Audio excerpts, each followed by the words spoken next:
Lovers, pernah nggak sih kamu memikirkan hal yang terlalu dini untuk kamu pikirkan? Maksudku itu bagus bila kita melakukan planning untuk langkah kita selanjutnya. Tetapi bagaimana bila yang terlalu banyak kita pikirkan adalah ketakutan-ketakutan yang bahkan belum terjadi dan terlalu dini untuk kita pikirkan? Ya, itulah rasa takut.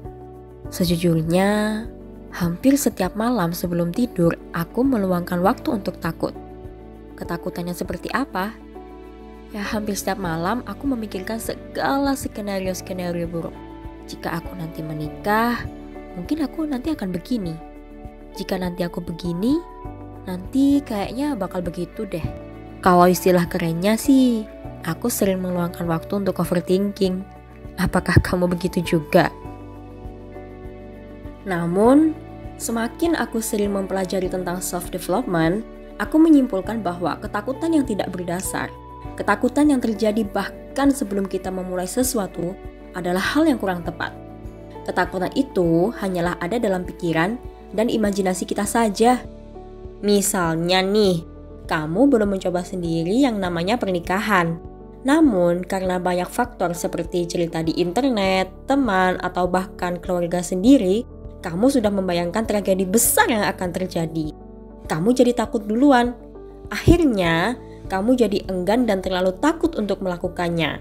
Ibaratnya lagi sakit, tapi nggak mau pergi ke dokter.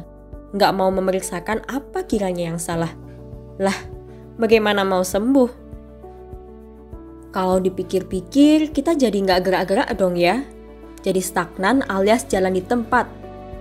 Hidup menjadi tidak ada prosesnya. Padahal mau tidak mau, ketakutan itu suatu saat memang harus kita hadapi juga. Bagaimana rasa takut itu bisa muncul? Sebenarnya rasa takut merupakan respon alami tubuh yang normal dan wajar. Emosi ini bisa sangat melumpuhkan, tetapi di sisi lain juga bisa berperan penting dalam kelangsungan hidup manusia. Faktanya, ketakutan memang dibutuhkan oleh manusia untuk melindungi dan mempersiapkan diri untuk menghadapinya. Tetapi perlu diketahui bahwa bila emosi yang dirasakan terlalu berlebihan, intens dan tidak rasional, malah akan membahayakan diri kita sendiri. Ketika membayangkan perjuangan yang harus dilakukan untuk mencapai goal begitu berat, kita acap kali sudah merasa takut duluan.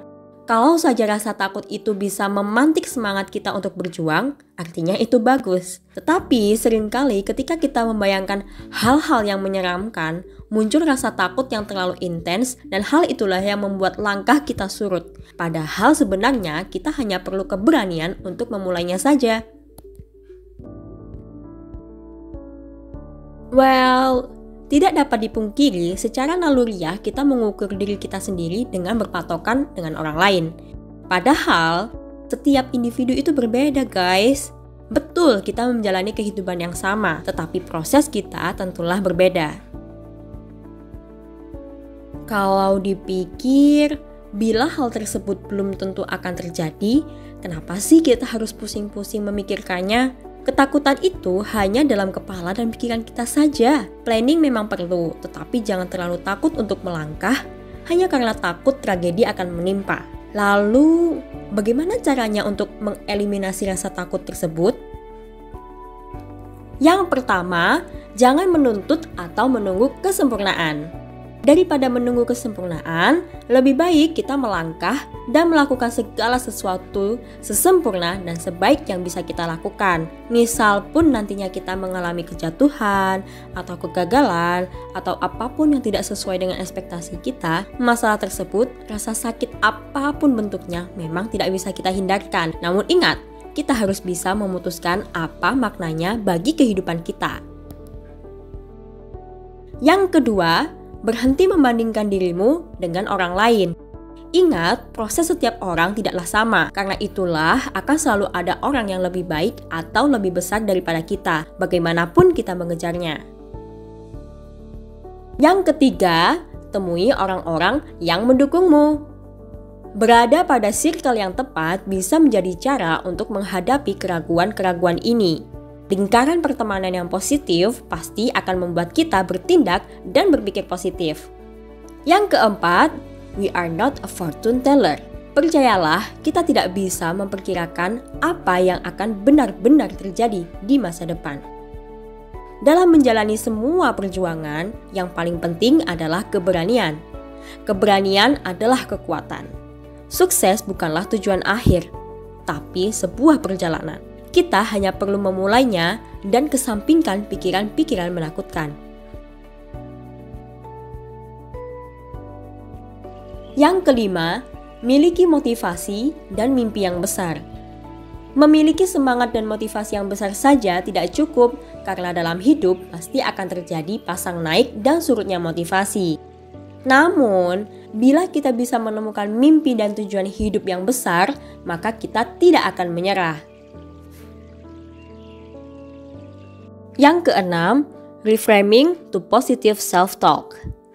Pernahkah kamu melanggar janji kepada diri sendiri? Kalau aku sih, ya jangan ditanya. Tak terhitung berapa kali aku melanggar janji yang telah aku buat sendiri. Janji kepada orang lain memang lebih mudah ditepati daripada janji kepada diri sendiri. Lalu ketika melanggar, apakah kamu pernah menyalahkan dirimu sendiri? Pasti tentu saja pernah. Nah, kita tanpa sadar telah memasukkan dan melabeli diri sendiri dengan perkataan-perkataan negatif. Jika kepercayaan diri kita tergerus, maka otomatis kita akan menjadi lebih mudah mengalami ketakutan ketika akan memulai sesuatu hal yang baru. Lalu, apa yang harus kita lakukan? Menurutku, cobalah reframing bagaimana kita berbicara dengan diri sendiri. Sering-seringlah memuji dan memberikan kalimat-kalimat positif dalam diri kita agar alam bawah sadar kita juga percaya bahwa kita memang adalah orang yang hebat. Sekecil apapun pencapaian yang telah kita lakukan, katakan, "Hei diriku, kamu hebat."